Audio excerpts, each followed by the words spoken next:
ছবি উঠার লাগে পাগল হয়ে গেছে।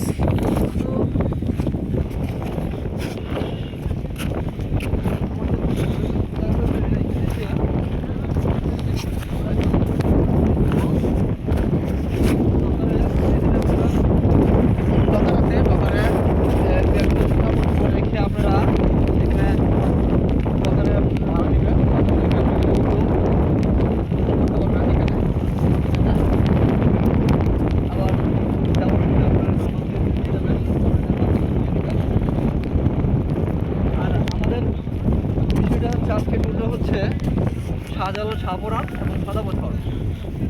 অলরেডি আমরা প্রায় সবাই চলে আসছি। আমরা ওইখান থেকে যেখানে আমরা বাস রেখে আসছি ওইখান থেকে অলরেডি প্রায় 30 থেকে 40 মিনিট লাগে সাদা পাথর আসতে, সাদা পাথর জিরো পয়েন্টে। এখান থেকে অনেকক্ষণ এখানে আসো।